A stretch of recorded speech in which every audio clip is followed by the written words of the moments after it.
M இனமான வீர தெய்வேந்திரகுல வேளாளர் சமூக உறவுகள் அனைவருக்கும் இனிய வணக்கம்.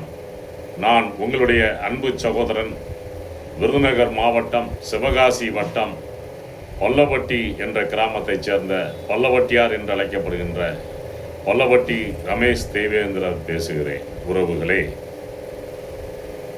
வருகின்ற 7/12/2025 அன்று சென்னையிலே தேவேந்திரர் மாளிகை என்று சொல்லப்படுகின்ற நம்முடைய தெய்வேந்திரகுல வேளாளர் நலச்சங்க சங்கத்துக்கு சொந்தமான கட்டிடத்தில் வைத்து ஒரு ஆலோசனை கூட்டம், கலந்தாய்வு கூட்டம் நடைபெற இருக்கிறது. இந்த கூட்டத்தினுடைய நோக்கம் என்னவென்றால், இந்த தமிழ்நாட்டிலே நாம் 100 ஆண்டு காலத்துக்கு மேலாக கிட்டத்தட்ட அரசியல் அதிகாரத்தை பெறாமல் அரசியல் அடிமைகளாக வெறும் வாக்கு வங்கிகளாகவே இருந்து வருகின்றோம். எந்த சட்டமன்ற தேர்தலாக இருந்தாலும் சரி, பாராளுமன்ற தேர்தலாக இருந்தாலும் சரி, நம்முடைய வாக்குகளை பெற்று எத்தனை சட்டமன்ற உறுப்பினர்கள், எத்தனை பாராளுமன்ற உறுப்பினர்கள் நமக்காக குரல் கொடுத்திருக்கிறார்கள் என்று சொன்னால் எதுவுமே இல்லை. குறிப்பாக தமிழகத்திலே நம்முடைய தெய்வேந்திரகுல வேளாளர் மக்களுக்காக குரல் கொடுப்பதற்காக எந்த அரசியல் கட்சியும் இதுவரை முன்வரவில்லை. ஒரு சில உதாரணங்களை உங்களிடத்திலே கருத்துக்களாக நான் பதிவு செய்ய விரும்புகிறேன். உறவுகளே, இந்த நிலைமை இன்னும் நீடித்தால் நம்முடைய சமூகம் ஒரு அரசியல் அங்கீகாரத்தை பெறாமல் போய்விடும். எனவே இப்பொழுது நம்முடைய உறவுகள், நம்முடைய பாசத்திற்குரிய தம்பிமார்கள், நம்முடைய அன்பு சொந்தங்கள் அனைவரும் சேர்ந்து ஒரு கலந்தாய்வு கூட்டத்தை, ஏதோ ஒரு கலந்தாய்வு கூட்டம் என்றால் ஒரு விவரம் இல்லாமல் அல்ல, புள்ளி விவரத்தோடு ஒவ்வொரு சட்டமன்ற தொகுதியிலும் நம்முடைய வாக்காளர்கள் எத்தனை 1000 பேர் இருக்கிறோம், எத்தனை லட்சம் பேர் இருக்கிறோம், எந்தெந்த சட்டமன்ற தொகுதியில் நமக்கு சாதகமாக இருக்கிறது, குறிப்பாக எந்த சட்டமன்ற தொகுதியில் நம்முடைய எதிரிகள் இருக்கிறார்கள், அவர்கள் வருகின்ற சட்டமன்ற தேர்தலில் தோற்கடிக்கப்பட வேண்டும். நம்முடைய சமூகத்திற்கு எதிராக செயல்படுகின்ற அவர் எந்த கட்சியாக இருந்தாலும் சரி, அவர்கள் அங்கே தோற்கடிக்கப்பட வேண்டும். அதே சமயத்தில் நம்முடைய சமூகத்திற்கு ஆதரவாக குரல் கொடுக்கின்ற வேட்பாளர்கள், அரசியல் கட்சியை சேர்ந்தவர்கள் அங்கே வெற்றியடைய வேண்டும். பொதுவாக தனித்தொகுதியில்தான் நாம் அதிக கவனத்தை செலுத்தி கொண்டிருக்கின்றோம். இனி வருங்காலங்களில் நாம் பட்டியல் வெளியேற்றம் நாம் அடைய இருக்கின்றோம். அதற்கு முன் உதாரணமாக இந்த சட்டமன்ற தேர்தலிலே நாம் குறைந்தபட்சம் ஒரு 50 பொது தொகுதியை நோக்கி நாம் பயணம் செய்ய வேண்டும். பொது தொகுதியில் நம்முடைய வேட்பாளர்களை நிறுத்தி, அரசியல் கட்சிகள் எடுத்தவுடன் பொது தொகுதியில் நமக்கு சீட்டு கொடுப்பார்களா என்று கேட்டால் அது கண்டிப்பாக வாய்ப்பு இருக்காது.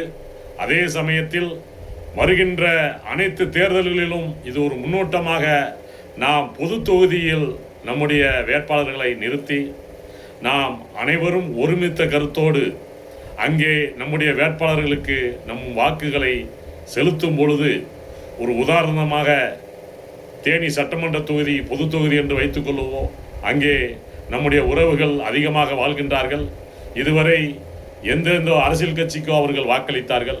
இந்த ஒரு தடவை அந்த தேனியிலே தெய்வேந்திரகுல வேளாளர் சமூகத்தை சார்ந்த நம்முடைய உறவுக்கு வாக்களித்து அந்த வாக்காளர், அந்த வேட்பாளர், நம்முடைய இரத்த உறவு ஒரு 60,000 வாக்குகளை பெற்றார் என்று வைத்துக்கொள்வோம்.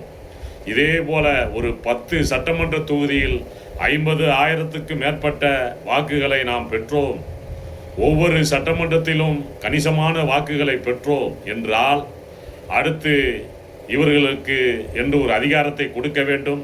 இவர்களுக்கு பொது தொகுதியிலே வெற்றி பெற வாய்ப்பு அதிகமாக இருக்கிறது என்று அரசியல் கட்சிகள் நம்மளை அழைத்து பேசுவார்கள்.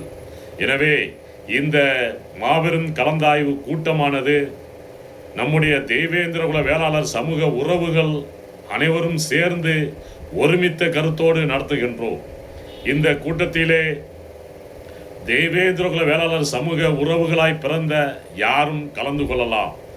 எந்த தலைவர்களையும் விமர்சனம் பண்ணுவதோ, எந்த தலைவர்களையும் அங்கே துதிபாடுவதோ இருக்கக்கூடாது. நீங்கள் எந்த அமைப்பை சேர்ந்தவர்களாக இருந்தாலும், எந்த இயக்கத்தை சேர்ந்தவர்களாக இருந்தாலும், எந்த அரசியல் கட்சியை சேர்ந்தவர்களாக இருந்தாலும் அங்கே கலந்து கொண்டு 2026 தேர்தல் கண்ணோட்டத்திற்காக நீங்கள் அனைவரும் கருத்துக்களை தெரிவிக்கலாம். நீங்கள் எந்த அரசியல் கட்சியிலே பயணம் செய்தாலும் அந்த அரசியல் கட்சி அடையாளத்தோடு கூட நீங்கள் வரலாம்.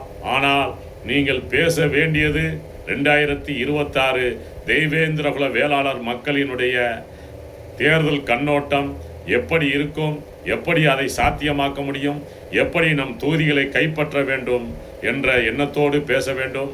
எனவே உறவுகளை, உங்களுடைய பொற்பாதங்கள் இரண்டையும் தொட்டு வேண்டி விரும்பி மீண்டும் ஒரு முறை பணிவோடு கேட்டுக்கொள்கிறேன். உறவுகளாய் நாம் ஒன்றிணைவோம். வாருங்கள் உறவுகளே, என் இரத்தத்தின் இரத்தங்களே, என்னுடைய மாமா மச்சான்மார்களே, என்னுடைய அண்ணன் தம்பிமார்களே, நாம் அலைக்கடல் என நாம் சென்னையிலே ஆர்ப்பரிப்போம். நம்முடைய சமூகத்தின் ஒற்றுமைக்காக நாம் தொடர்ந்து பாடுபடுவோம். உறவுகளே, நாம் சென்னையிலே நடத்துகின்ற கூட்டம் அங்கே ஆளும் அதிகார வர்க்கத்திற்கும் அரசியல் கட்சிகளுக்கும் ஒரு அழுத்தத்தை கொடுக்க வேண்டும். அங்கே உளவுத்துறை மூலமாக தெய்வேந்திரகுல வேளாளர் மக்கள் அரசியல் அதிகாரத்தை கைப்பற்றுவதற்கு ஆயுதம் ஏந்தி போராட தயாராகிவிட்டார்கள் என்று நிலைமை அங்கே நாம் அதை நிரூபித்து காமிக்க வேண்டும். எனவே மீண்டும் ஒரு முறை இருகரம் கூப்பி உங்களை வேண்டி உங்களுடைய பொற்பாதங்கள் இரண்டையும் தொட்டு வணங்கி கேட்டுக்கொள்கிறேன். வாருங்கள் உறவுகளே. நன்றி, வணக்கம்.